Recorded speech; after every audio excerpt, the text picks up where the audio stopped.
Je salue aussi tous nos bien-aimés qui nous suivent en ligne. Que le Seigneur vous bénisse. Amen. Sans plus tarder, nous allons écouter la parole du Seigneur ce matin. Nous sommes toujours dans notre pensée sur la bonne réputation. Sur la bonne réputation, nous sommes en train de parler sur veille sur toi et sur ton enseignement. C'est-à-dire, veille sur toi et sur ton enseignement, c'est là où nous sommes en train de parler, de toucher sur la saine doctrine. Parce que l'enseignement qui nous conduit, c'est la saine doctrine. Et quand on parle de la doctrine, nous parlons sur la doctrine des apôtres. Il y a plusieurs des doctrines. Il y a les doctrines des démons, il y a les doctrines des hommes.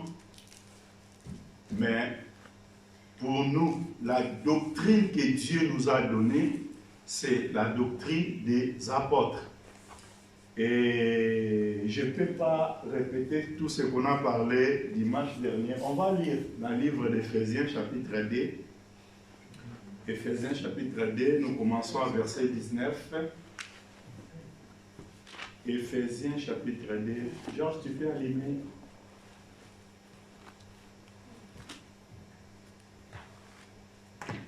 Éphésiens chapitre 2.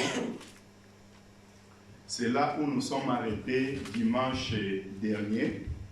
La Bible nous parle nous commençons au verset 19 jusqu'à verset 22, là où nous sommes arrêtés dimanche dernier. Ainsi donc, vous n'êtes plus des étrangers, ni les gens du dehors, mais vous êtes citoyens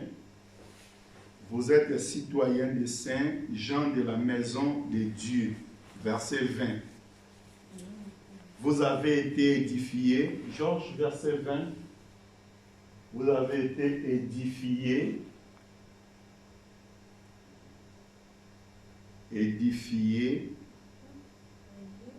Vous avez été édifiés sur le fondement des apôtres et les prophètes, et Jésus-Christ lui-même étant la pierre angulaire. En lui, tout l'édifice bien coordonné s'élève pour être un temple saint dans le Seigneur. En lui, vous étiez aussi édifiés pour être une habitation de Dieu en esprit. C'est là où nous sommes arrêtés dimanche dernier. Mais nous sommes là, qu'est-ce que nous sommes en train de parler si nous sommes arrêtés là-bas? Parce qu'on a commencé le livre de 2 Timothée chapitre 3. C'est là où nous sommes en train d'expliquer, parce que la Bible dit dans les derniers jours, il y aura des temps difficiles. À cause des temps difficiles, les gens seront les égoïstes, l'ami d'argent, fanfaron. Maintenant, on avait touché maintenant les points des outragés. Les gens seront outragés. On a vu que l'outragé, c'est blasphémateur ou les insultes. Mais nous sommes allés, si toutes ces choses sont écrites, pourquoi? C'est pour notre édification. Mais pourquoi le Seigneur, pourquoi la parole de Dieu nous révèle que les gens seront outragés? C'est pour cela que nous sommes en train de faire des démarches pour comprendre pourquoi aujourd'hui, ou pourquoi dans les derniers jours, il y aura des outragés. On a expliqué que les outrages a commencé, on a reculé un peu dans l'ancienne alliance. Dans le livre de Néhémie chapitre 4, on a vu que quand Néhémie a commencé à reconstruire les murs qui étaient cassés, c'est là que les gens sont s'élevés pour faire des outrages à Néhémie et au groupe qui était avec Néhémie. On a compris que si la muraille était cassée, on a trouvé dans les Écritures que la muraille c'est quoi? Dans le livre des Proverbes, chapitre 25, verset 28, c'est là où nous sommes allés pour chercher, pour expliquer la muraille. Parce que la muraille de Jérusalem était tombée. la muraille était tombée. C'est pour cela que Néhémie, à cause de le zèle qu'il avait, il voulait reconstruire les murailles. Or, les murailles, là, la Bible nous dit, c'est quoi? Selon Proverbe, la Bible dit qu'une ville forcée sans muraille est comme l'homme qui n'est pas le maître de soi, ou l'homme qui contrôle pas son esprit. Alors par là, on a compris que si on parle des murailles là-bas, c'est-à-dire les murailles là, c'était l'ombre des véritables murailles. Ok? Parce que pour faire toutes ces démarches, nous sommes allés aussi d'expliquer et que l'église aujourd'hui, c'est une ville. Selon Apocalypse chapitre 21, la Bible nous parle que l'église, c'est une épouse du Seigneur et c'est une ville. Or, on a vu aussi que dans cette ville-là, il y avait des murailles. Il y avait une muraille, pardon. La muraille, mais il y avait, dans cette muraille-là, il y avait des fondements. C'est pour cela qu'on est en train de faire des démarches pour expliquer les fondements là. Le fondement là, c'est quoi? Le fondement, c'est ça, on a expliqué, c'est ça les soubassement de la construction. Sans le fondement, une muraille ne peut pas bien se tenir. C'est pour cela que dans le livre de Matthieu, chapitre 7, Jésus parlait de deux personnes qui ont construit leur maison. La première personne, il a construit sa maison sur le sable. C'est-à-dire, le fondement de la première personne, de la première maison, était posé sur le sable, mais la fondation de la deuxième maison, de la deuxième personne, a été édifiée sur les rocs. Ok? La Bible dit, quand le torrent est venu, le vent est soufflé, et la première maison qui était tombée. Pourquoi? Parce que c'était une maison qui était bâtie sur les sables. Mais la deuxième maison ne tombera jamais. C'est pour cela qu'on a expliqué que la première maison, c'était la maison de Moïse. Et la deuxième maison, c'est la maison de notre Seigneur Jésus. Parce que la Bible dit, la loi est venue par Moïse, la grâce et la vérité est venue par le Seigneur Jésus-Christ. On a deux constructeurs. Premier constructeur qui a construit la maison d'Israël. Deuxième constructeur, c'est lui qui construit l'église, qui est son épouse. Aujourd'hui, toi et moi, nous sommes l'épouse du Seigneur. Si nous sommes l'épouse du Seigneur, c'est-à-dire, notre vie doit avoir aussi une muraille. C'est muraille-là qui va permettre que l'ennemi ne pénètre pas dans nos vies. Parce que muraille, dans le temps passé, c'était la protection de la ville. On a vu quand le peuple d'Israël, ils sont arrivé à Jéricho, ils ont trouvé que Jéricho, il était barricadé par la muraille. Il n'y avait pas l'entrée. C'est-à-dire, la muraille, c'était une protection. Aujourd'hui, on a besoin aussi dans nos vies d'avoir la muraille. Et cette muraille-là, c'est ça qui va nous permettre de devenir le maître de notre esprit. Celui qui n'a pas la muraille, c'est quelqu'un celui qui n'est pas le maître de son esprit, c'est lui qui ne contrôle pas son esprit. C'est quelqu'un qui est agité. Proverbe, Georges, je ne sais pas si tu vas, parce que Béni qui travaille là, aujourd'hui n'est pas là, c'est Georges qui est là. Tu cherches le livre des Proverbes, l'Ancienne Alliance, Ancien Testament, Proverbe 25, verset 28. Proverbe. La muraille, c'est très important. J'aime bien la version Darby, parce que Darby a bien expliqué les choses. Et Scofield ici l'a parlé, mais compréhension de Scofield un peu, ça peut être un peu différent avec... c'est pareil, mais sa langage, c'est un peu compliqué. 25, verset 28. On a déjà parlé de ça, et ce sont des petits rappels. Comme une ville forcée et sans muraille. Ainsi est l'homme qui n'est pas maître de lui-même. Donc, celui qui est maître de lui-même, c'est celui qui contrôle son esprit. C'est lui qui a maîtrise de son esprit. Or, celui qui a contrôle de... La Bible a dit, l'homme qui ne gouverne pas son esprit. Vous voyez? L'homme qui ne gouverne pas son esprit est une ville en ruine sans muraille. C'est-à-dire, quelqu'un qui gouverne son esprit, il est maintenant une ville qui n'a pas la ruine et qui a aussi sa muraille. Or, nous sommes en train de parler que la muraille là, maintenant, il faut qu'il soit posé, sur le fondement. On a vu ça dans le livre de Apocalypse 21, comme je viens de dire. C'est là où nous sommes arrêtés dimanche dernier. Des petits rappels un peu, ça fait un peu du bien pour bien continuer. Proverbe 21, je pense qu'on va toucher seulement verset 14. La Bible dit, la muraille de la ville avait 12 fondements. Et les 12 noms de 12 apôtres de l'agneau. Vous voyez? L'épouse, c'est une ville. L'épouse est là, aujourd'hui, c'est toi et moi, l'église du Seigneur. L'apôtre Paul, dans le livre de Corinthiens, il a dit que je suis jaloux de vous parce que je vous ai fiancé à un seul époux, qui est le Christ. C'est-à-dire, nous sommes l'épouse du Seigneur.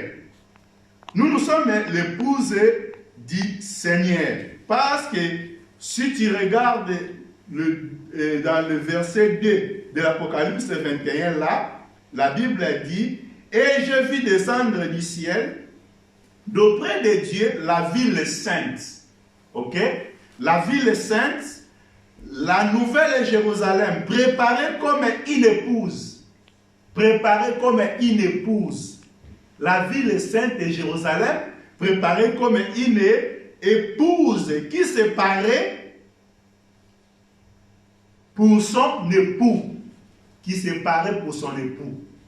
Donc, nous sommes ornés. Quand nous venons à l'église, notre but, la but des enseignants que Dieu a établis dans l'église pour orner l'église, pour orner l'époux. Orner, c'est quoi? Pour ajouter. Le mot orner, c'est ajouter, mettre les choses. Orner notre maison, c'est-à-dire mettre les décos de choses sur notre maison. Et nous, l'église, quand nous venons pour être aussi ornés, parés. Cette église s'est parée pour son époux. C'est-à-dire, notre vie aujourd'hui doit être bâtie sur l'enseignement des apôtres. La Bible dit que dans ce muraille-là, il y avait quoi? La muraille de la ville avait 12 fondements.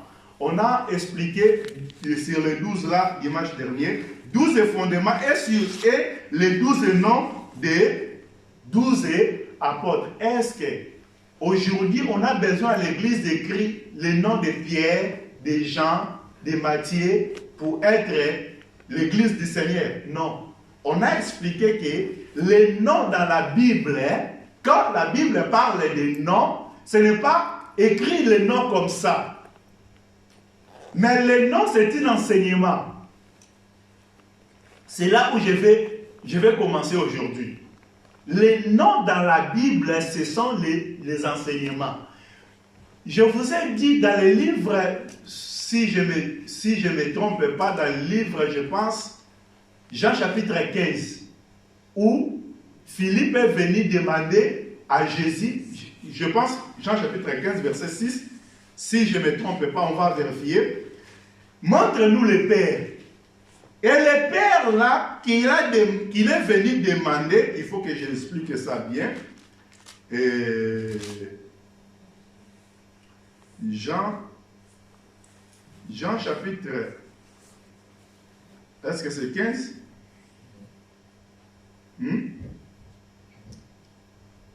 Jean chapitre,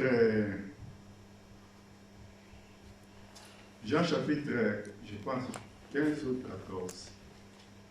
Je pense 14. C'est 14. C'est Jean chapitre 14. Verset, on va prendre le verset.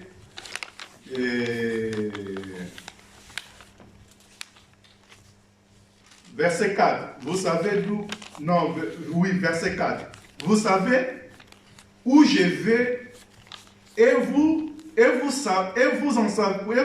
en savez le chemin. Thomas lui dit, Seigneur, nous ne savons où tu vas, comment pourrons-nous en savoir le chemin? Jésus lui dit,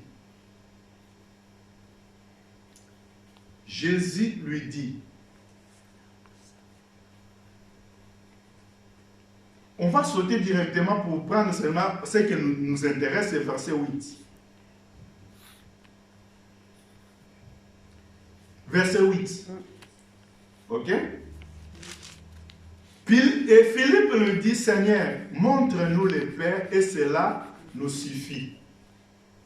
Jésus lui dit, il y a longtemps que je suis avec vous et tu ne m'as pas connu. Philippe, celui qui m'a vu a vu le Père. Comment dis-tu, montre-nous le Père? Donc Jésus, quand il était là, il était le Père. Il expliquait le Père. Mais le Père là, c'était quoi? C'était par rapport à l'enseignement qu'il enseignait à ses disciples. Le nom du Père, parce que lui, il voulait savoir le nom du Père. Mais le nom du Père, Jésus, il a commencé à expliquer ça comme sa présence. Or que sa présence, c'est au milieu des apôtres. La mission de Jésus au milieu des apôtres, c'était quoi? C'était enseigner le chemin. Le chemin, c'est quoi? C'est l'enseignement. Je vais bien expliquer ces choses. Pour expliquer ça, je vais prendre, on ne va pas lire. Je vais prendre Genèse chapitre 29. Genèse chapitre 29. Si nous commençons à verset 32, la Bible dit, quand Jacob a commencé à construire sa famille, à composer sa famille, Jacob a composé sa famille avec 4 femmes. On a déjà expliqué ces choses ici, avec 4 femmes. Ces 4 femmes-là, ils ont donné 12 fils pour Jacob. Ok?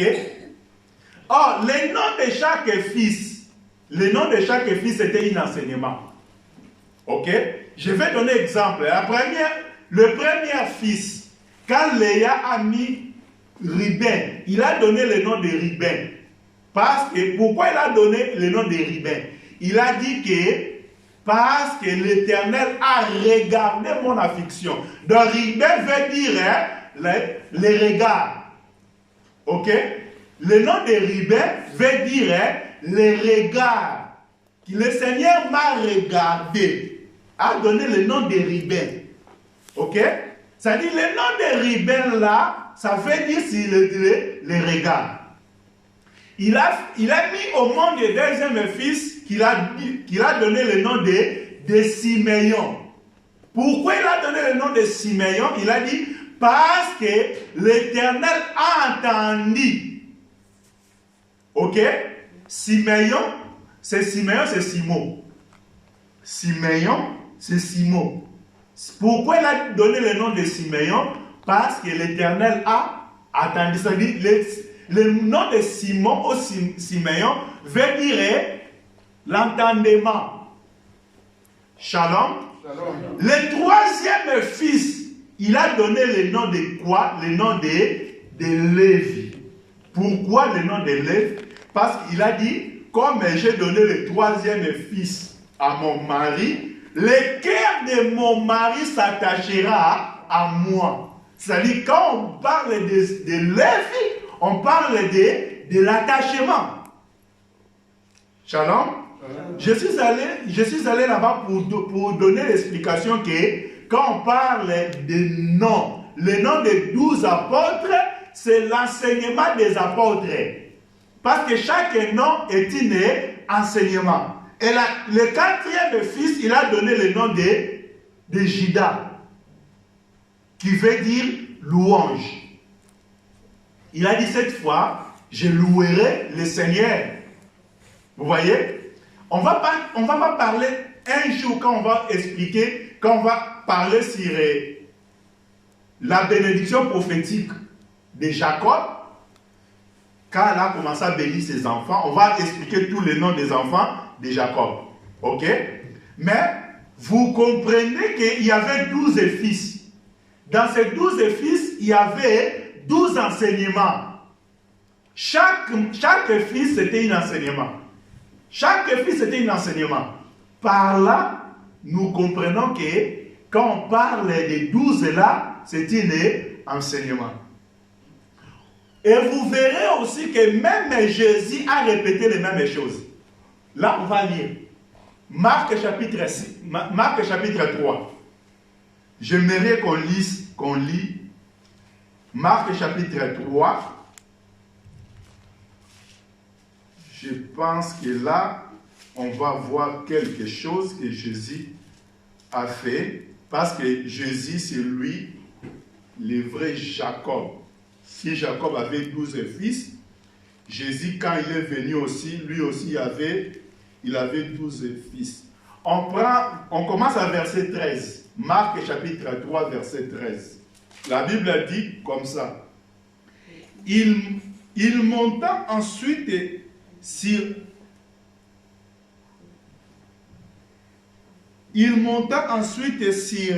la montagne. Il appela ce qu'il voulut.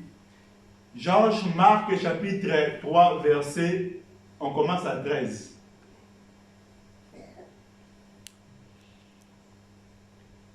Il monta ensuite sur la montagne, il appela ce qu'il voulut, et il vient auprès de lui. Il a établi 12. Il a établi 12 pour les avoir avec lui et pour les envoyer prêcher avec le pouvoir de chasser les démons. Voici les 12 qu'il établit. Simon, qu'il nomma Pierre. Donc, le nom de Pierre, quand on parle de Pierre dans la Bible, le nom de Pierre, ce n'était pas Pierre, c'était Simon. Ok? Est-ce que c'est ça? Quand Jésus a appelé Pierre, le nom de Pierre, c'était Simon. Marc chapitre 3, verset 13. Marc chapitre 3, verset 13. Verset 13, là maintenant nous sommes à verset 15. Si vous regardez bien, j'aimerais bien qu'on vérifie bien les Écritures. Hein?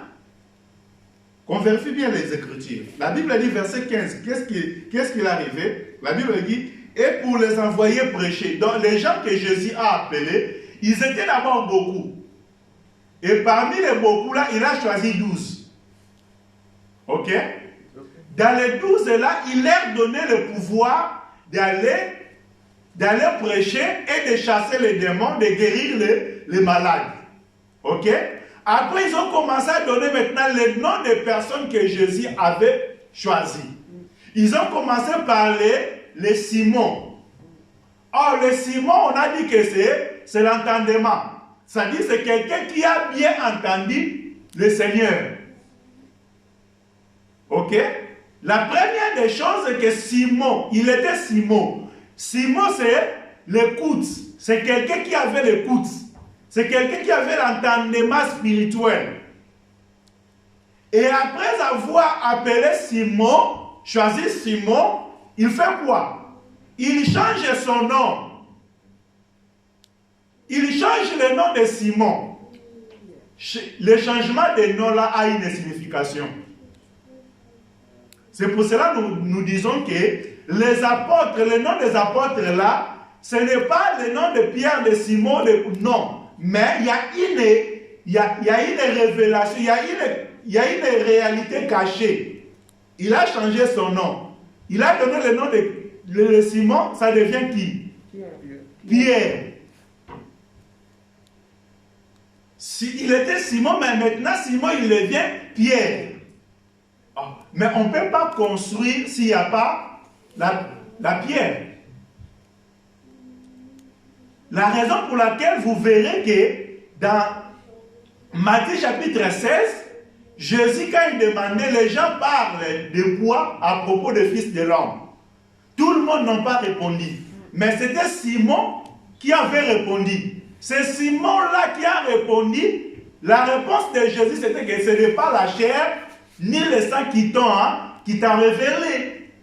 Ce n'est pas la chair ni le sang. C'est-à-dire les choses de Dieu ne sont pas liées au sang ni à la chair. L'enseignement des apôtres, c'est l'enseignement qui est lié ni de la chair ni du sang. La raison pour laquelle notre bien-aimé Paul il nous explique que nous sommes une habitation de Dieu en esprit. S'il n'avait pas mis un esprit là, on devait pas être une habitation de Dieu. Parce que l'habitation de Dieu, Dieu est esprit. Amen. Dieu ne peut pas venir habiter dans un corps. Dieu habite dans un corps qui est spirituel. Une habitation de Dieu en esprit. Même les choses que Pierre avait répondu, c'était quelque chose que l'Esprit avait soufflé à Pierre. Est-ce que nous comprenons ces choses? Amen. C'est-à-dire, Jésus change le nom de Pierre. C'est-à-dire, maintenant, le Pierre là, ça devient maintenant quoi? Il est fondement. Mais pour être fondement, il devait être aussi une pierre vivante. Je vous ai expliqué que les Écritures tuent, mais l'Esprit qui donne la vie. C'est-à-dire, bien aimé dans le Seigneur, l'œuvre du Seigneur, l'épouse du Seigneur doit être composée spirituellement. Ce n'est pas charnellement, ce n'est pas physiquement, mais c'est un peuple spirituel. Les choses qui vont nous lier sont des choses spirituelles. C'est-à-dire, quand on parle sont des choses spirituelles, sont des choses qui viennent de Dieu. Ça ne peut pas devenir, ça ne peut pas être, c'est-à-dire, on ne peut pas être la source des choses qu'on porte ou qu'on pratique. Aujourd'hui, il y a des enseignements qui ont à l'origine les hommes.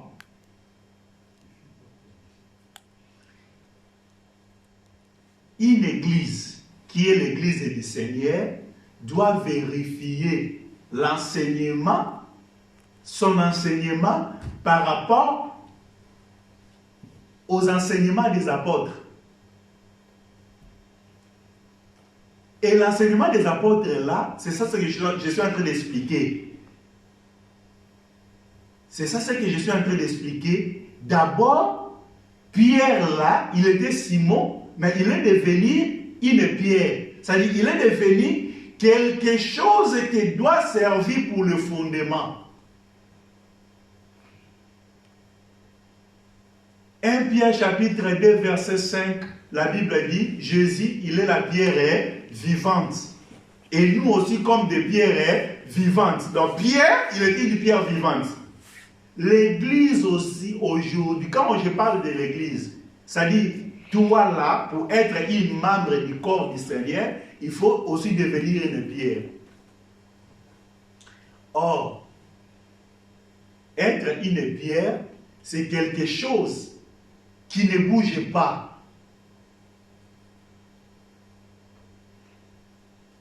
C'est quelque chose qui ne bouge, peut bouger, mais c'est quelque chose qui reste un peu constant. Je ne sais pas, jusque-là, si vous m'avez bien compris. Je parle de l'enseignement des apôtres. L'enseignement des apôtres qui va nous permettre d'être stables, de ne pas bouger. Parce que le monde que nous traversons, il y a des vents qui vont souffler. Les vents là, quand on parle de vent,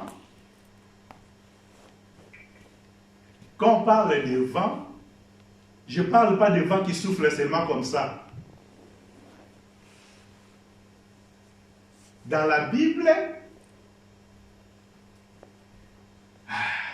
dans les livres des Hébreux, on va aller pour expliquer un peu le vent.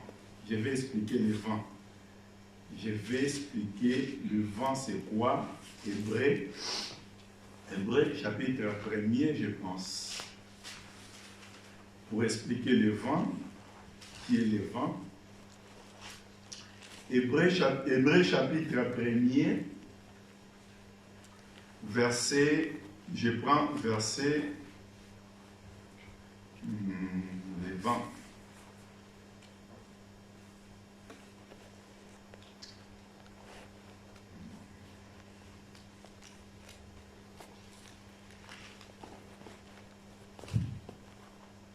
On peut prendre quel verset?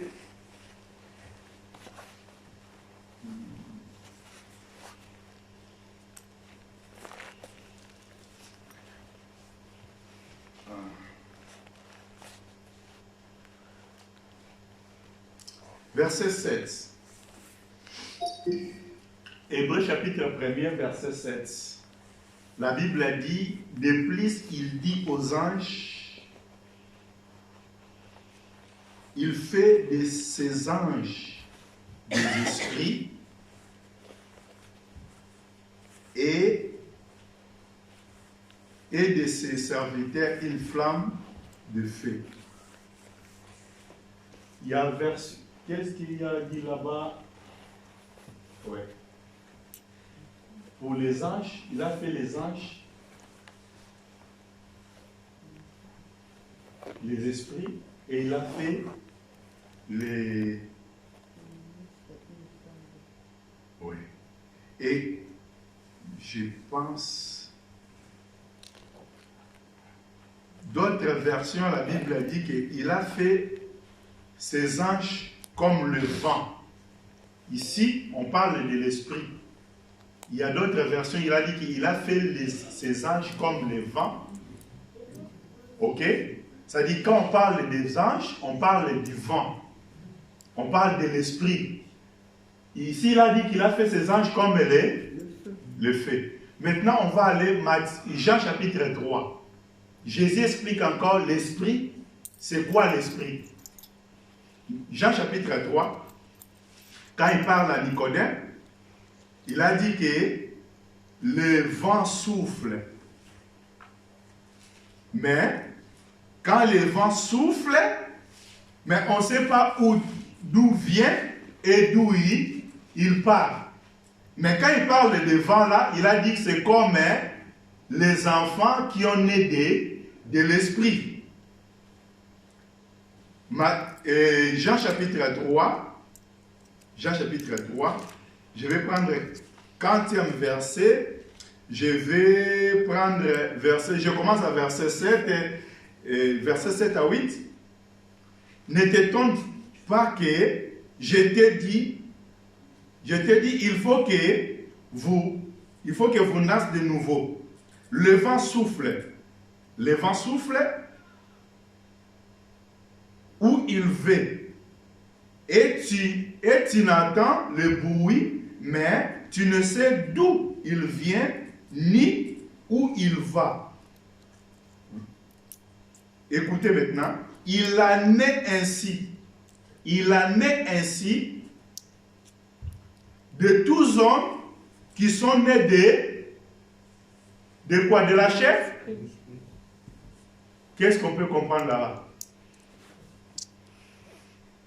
qu'est-ce que Jésus veut nous expliquer là-bas? Verset 8.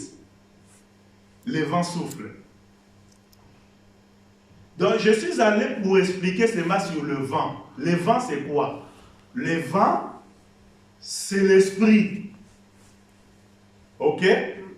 Le vent, c'est l'esprit. Le vent, c'est les anges.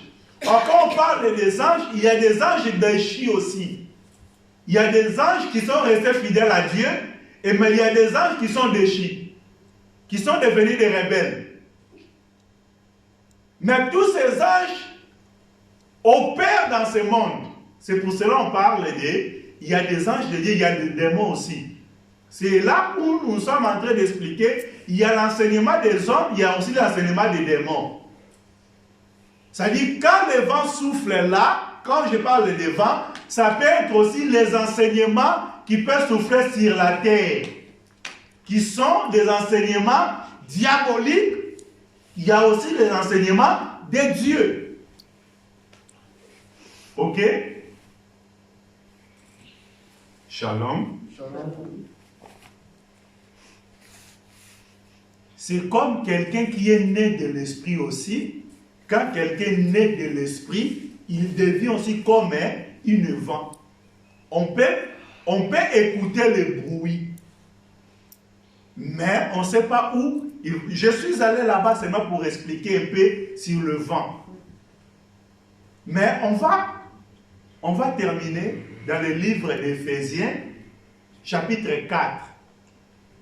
Là aussi, on nous parle du vent.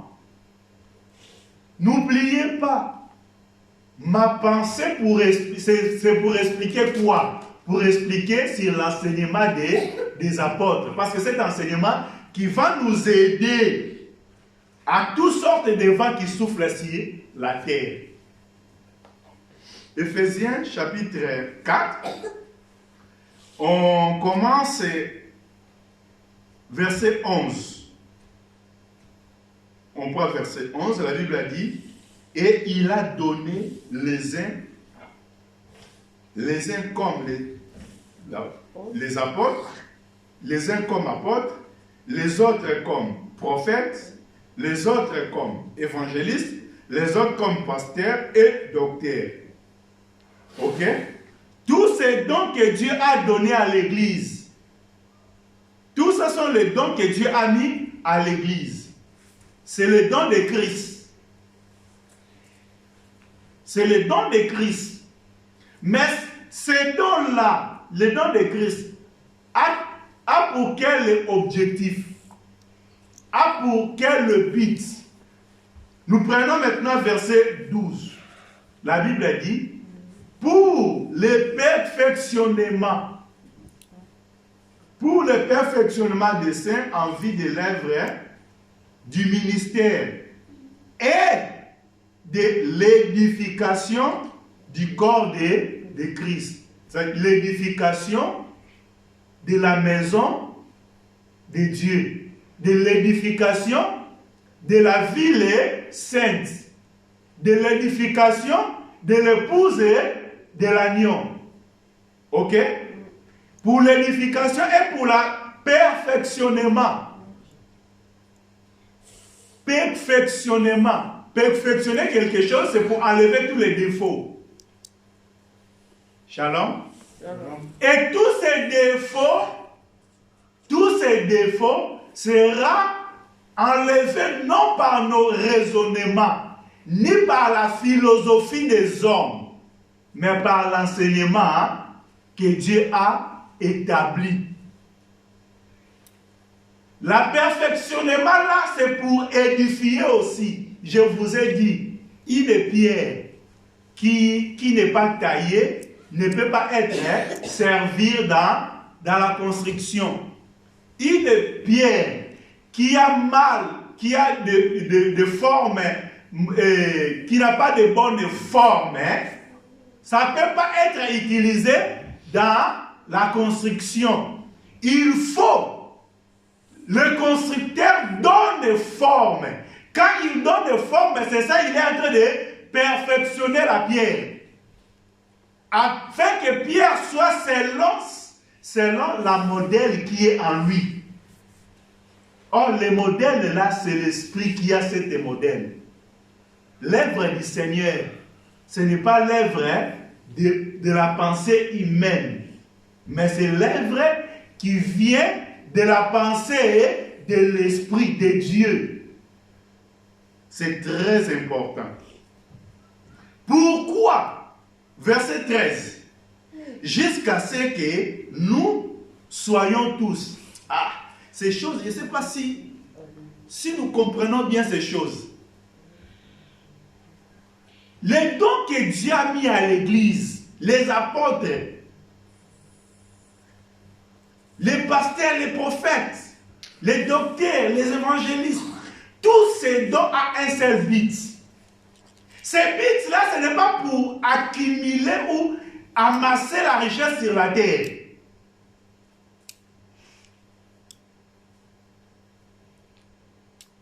On a déjà parlé sur l'amour d'argent, on ne va pas toucher là-bas. Mais nous sommes en train de parler sur les outrages. Tous ces buts ont pour un seul but. Les dons là ont pour un seul but. Quel est ce but-là? La Bible dit,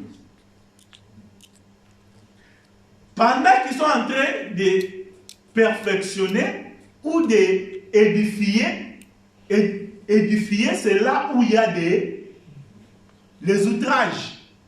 Ok? Mais malgré tous ces outrages qui peuvent surgir au milieu de nous, la Bible dit, leur but, c'est quoi? Jusqu'à ce que nous soyons tous parvenir à l'unité de la foi. À l'unité de la foi. C'est-à-dire, la maison de Dieu, la pensée du Seigneur, Seigneur veut qu'un jour, nous parvenons à un seul foi, l'unité de la foi. C'est-à-dire, la maison soit collée, des briques soient collées. Shalom. Shalom. Mais la foi, c'est quoi? La foi vient de ce qu'on attend. Ce qu'on attend vient de la parole de Christ. Quand on parle, je sais que nous venons sur l'unité de la foi, c'est-à-dire nous venons sur l'unité de l'enseignement. L'enseignement de qui? De Christ. Or, l'enseignement de Christ, c'est l'enseignement des apôtres. C'est les apôtres qui ont annoncé le Seigneur Jésus-Christ. Ok? Je ne sais pas si vous me comprenez bien. Jusqu'à ce que nous soyons tous parvenir. Parvenir à quoi? Parvenir à l'unité de la foi. À l'unité de la foi. La foi c'est quoi? La foi c'est l'enseignement. La foi vient de ce qu'on attend. Selon Romains chapitre 10, versets 8 à 10, la foi vient de ce qu'on attend, et ce qu'on attend vient de la parole de Christ. Les apôtres, quand Jésus a appelé, ils ont dit pour aller prêcher. Prêcher quoi? Prêcher Jésus. Prêcher l'enseignement de Jésus. Non seulement à l'unité de la foi, la Bible dit c'était par la foi. C'était par la foi. Hébreux, chapitre 11, versets 8 à 10. On a parlé ça dimanche dernier. C'était par la foi qu'Abraham a obéi à Dieu. Pour faire quoi? Pour quitter sa patrie pour aller dans un lieu qu'il ne connaît pas. Ok? Mais par la foi qu'il a obéi, il est parti. Arrivant dans la terre promise que Dieu a promis, Abraham, il a habité sous des tentes. Pourquoi il habitait sous des tentes? Non seulement Abraham, avec le co-héritier de la même promesse, Isaac et Jacob, ils ont habité aussi dans des tentes.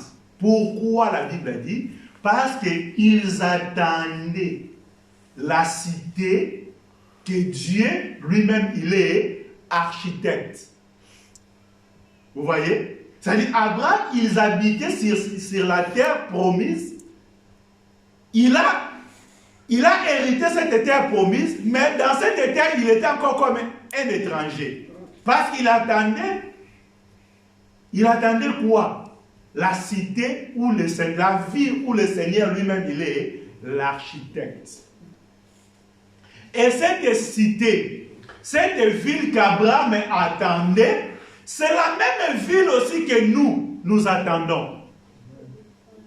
Mais pour parvenir à cette ville-là, nous devions avoir l'unité de la foi. C'est-à-dire, dans l'église aujourd'hui, tu rentres dans une église, l'enseignement qui est enseigné, tout le monde ne croit pas cet enseignement. Bon, moi, je ne suis pas convaincu. Mais il vient toujours dans cette église-là. Il n'est pas convaincu de l'enseignement. Shalom. Shalom. Oui, quelqu'un peut prendre encore beaucoup de temps parce que celui qui convainc, c'est l'Esprit de Dieu. Celui qui peut nous convaincre de l'enseignement, c'est l'Esprit de Dieu. On doit laisser l'Esprit de Dieu faire son travail. C'est pour cela, même frère Paul, il a dit que moi j'ai sémé, Apollos a arrosé, c'est Dieu qui fait croître. Shalom. Shalom. C'est très important. Mais la mission de Paul et d'Apollos est de faire leur travail. Leur travail, là, quand il est en train de s'aimer, et quand Apollos il est venu arroser, c'est pour que des plantes grandissent. Mais aujourd'hui, c'est différent. Paul, il a planté. Quand Apollos il vient, il a commencé à déraciner. Vous voyez ce qui se passe dans les églises? Paul vient, il plante, il a sémé. Mais quand Apollos vient, il ne va pas arroser.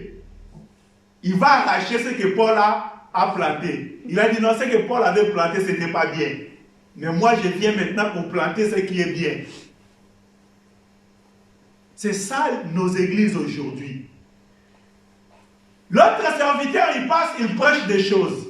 L'autre, quand il passe encore, il a commencé à contredire des choses. Même s'il ne peut pas, il peut pas aussi contredire au-delà de la chair, mais il y a des prédicateurs aussi qui sont là pour contredire l'enseignement qui sont prêchés. De bouche à l'oreille, de bouche à l'oreille. C'est comme Paul a sémé, lui il est en train de déraciner ce que Paul a enseigné. Ce que Paul a sémé. C'est ça l'église d'aujourd'hui. Shalom. Shalom. Mais nous attendons l'arrivée du Seigneur. Amen. Nous attendons que Jésus vienne avec cet état-là que nous sommes. Il n'y a pas l'unité.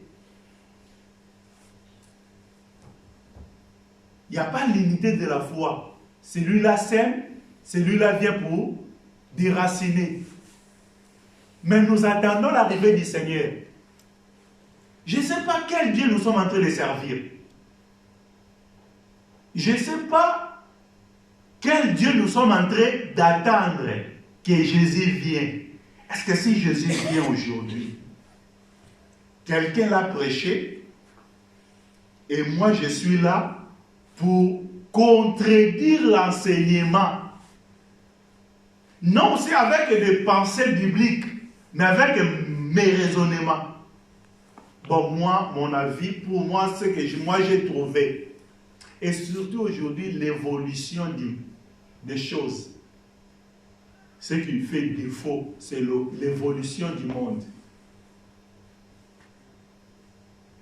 Dans la Bible, on a vu que l'homosexuel, c'est contre la Bible. Mais dans les églises d'aujourd'hui, l'homosexuel est normalisé. Est-ce que vous me comprenez? Demain, ils vont venir aussi de nous imposer aussi. Il y a beaucoup de fidèles et de serviteurs aussi qui seront d'accord. Est-ce que vous me comprenez? L'état demain, il va venir, il va nous imposer qu'à partir d'aujourd'hui, vous aussi, vous devez reconnaître le mariage homosexuel.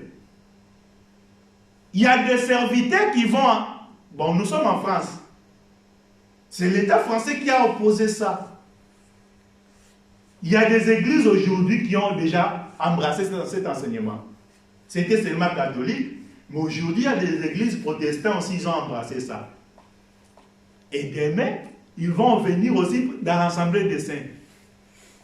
Shalom. Shalom. Comme on n'a pas limité de la foi, il y a beaucoup qui vont accepter parmi nous. Et ceux qui vont accepter, il sera maintenant sujet de outrage de ceux qui vont renier. C'est ça, le problème de l'outrage aujourd'hui. Les mondes sont en train d'évoluer. Pourquoi vous ne voulez pas évoluer? Shalom. Shalom. Shalom. Shalom. Que le Seigneur nous bénisse. Amen. Je vais continuer un peu, je vais ajouter quelque chose. La Bible dit, pour l'unité de la foi et de la connaissance des fils de Dieu. Pourquoi? Quand on aura la connaissance des fils de Dieu, c'est-à-dire la connaissance de la parole.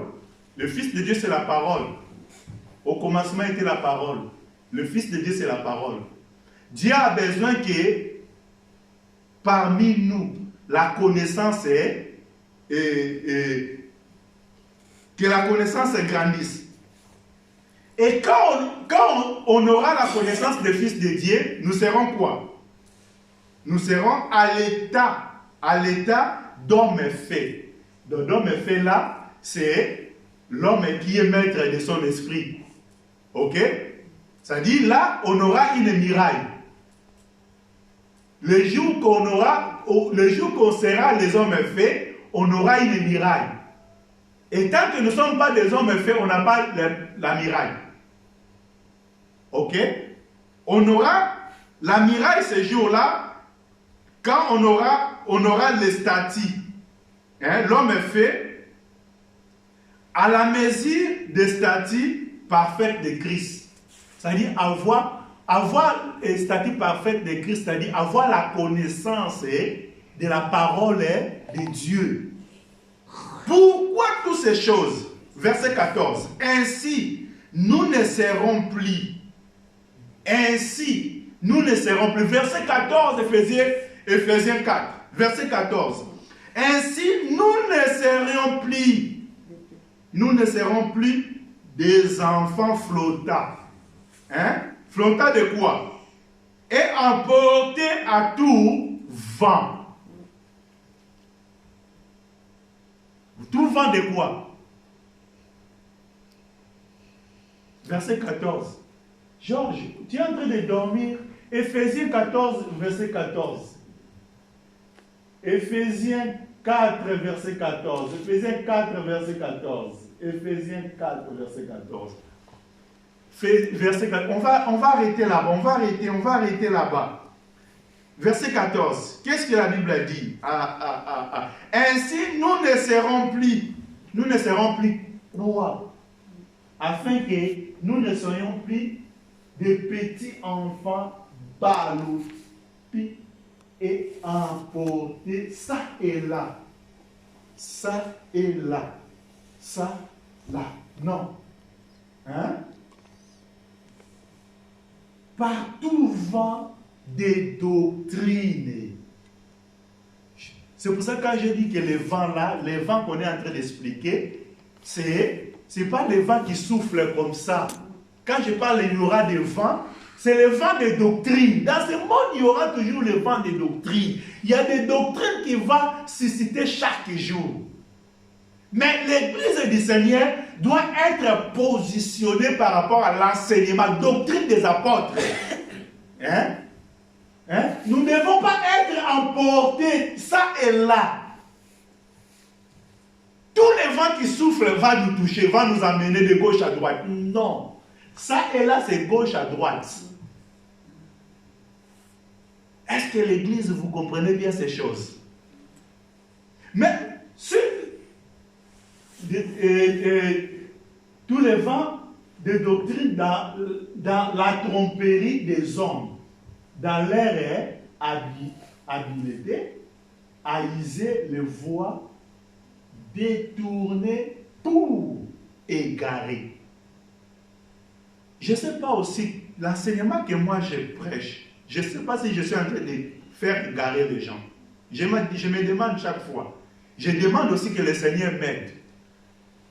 Que Dieu vienne m'aider. Afin que l'enseignement que je vais porter n'égare pas les hommes. Comme Jésus avait prié. Je n'ai pas perdu même un. Sauf les enfants de la perdition. C'est ça aussi ma prière. Mes frères, je vais ouvrir une parenthèse. Si aujourd'hui quelqu'un vient à l'église, demain il ne vient plus, il ne faut pas penser seulement que c'est l'enseignement qui l'a fait fuir. Non. Parce que quelqu'un qui a compris l'enseignement, il ne va plus fuir l'enseignement. Ok? Quelqu'un qui a la connaissance de l'enseignement, il ne va plus fuir l'enseignement. Si quelqu'un vient, demain il recule, il n'avait pas encore compris l'enseignement du Seigneur. Ce n'est pas que c'est nous qu'on a fait fuir cet individu, non, parce qu'il n'avait pas encore compris. Donc il venait parfois par le vent, ok? Mais il n'était pas encore assis. Moi je crois, après une année ou 2 ans, les gens qui vont persévérer dans l'enseignement, il y aura l'enseignement aussi qui peut souffler. Mais à partir de temps-là, on va voir que qui était assis parmi nous, qui est parti. Je ne sais pas la parenthèse là que j'ai ouvert, si vous avez compris. C'est-à-dire, le bilan de travail que je suis en train de faire, il faut me laisser le temps ou plus ou moins 1 année ou 2 ans. L'enseignement que je vais poser, c'est là que vous verrez, les gens, ils ont compris ou ils n'ont pas compris. Parce qu'aujourd'hui, les gens peuvent nous donner la culpabilité qu'on n'a pas. Quelqu'un que je n'ai jamais prêché. Quelqu'un que je n'ai jamais prêché. Il n'a pas habité avec nous. Comme je viens de commencer l'œuvre. Comment on peut dire que non? Ces gens-là qui fréquentent plus là-bas, c'est à cause de l'enseignement qui est là. Non, il n'était pas dans notre enseignement. Parce que l'enseignement, on est en train de mettre maintenant, poser maintenant.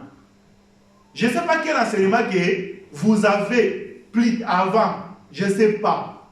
Je n'ai pas aussi le temps pour rentrer là-bas. Mais pour cet enseignement que je suis en train de mettre, c'est ça qu'on va évaluer. Shalom. Shalom. Mais néanmoins, je vous dirais aussi que notre but, c'est pour enseigner que la parole du Seigneur. C'est comme Paul a sémé. Apollos, il y a un Apollos qui peut venir arroser des mains. Mais la croissance, c'est du Seigneur. Je parle de ça chaque jour. Je ne suis pas là pour faire comparer l'œuvre avec l'œuvre que les autres ont fait. Non. Shalom. Shalom. Ça dit, nous resterons dans la pensée du Seigneur. Ce que le Seigneur nous a donné, nous a donné. Ce qui n'a pas donné, la Bible dit, personne ne peut venir au Seigneur si le Seigneur ne l'appelle pas. Que le Seigneur nous bénisse. Amen. On va continuer là-bas prochainement, mais néanmoins de vous dire qu'il y a le vent des doctrines sur la terre. Mais nous voulons rester dans la doctrine des apôtres. ce que les apôtres ont enseigné. Est-ce que vous pensez que... Bon, je vais ouvrir ça plus tard parce qu'il n'y a pas de temps. Parce que les apôtres, ils n'enseignaient pas les épîtres. Au temps des apôtres, ils n'enseignaient pas les épîtres que nous lisons ici. Non. Mais ils enseignaient quoi? Ils parlaient de la loi pour expliquer ça dans la grâce. Des choses que Dieu a fait dans la loi et ils expliquaient ça dans notre temps. Va lire bien l'intervention d'Étienne. Les jours qu'ils ont lapidé l'Étienne, qu'est-ce que l'Étienne était en train de parler? Il parlait de Jésus, mais il a commencé où? Que le Seigneur nous bénisse. Amen. Nous allons prier, nous allons prier. Nous allons prier. Remercier le Seigneur pour cette parole que nous venons d'écouter. Demander que le Seigneur nous aide. Que nous restons dans l'enseignement des apôtres. Malgré le vent qui peut souffler, je vous ai dit aujourd'hui que demain, ils peuvent venir aussi de nous imposer des choses. Mais nous voulons rester dans la volonté du Seigneur. Nous prions au nom du Seigneur Jésus-Christ.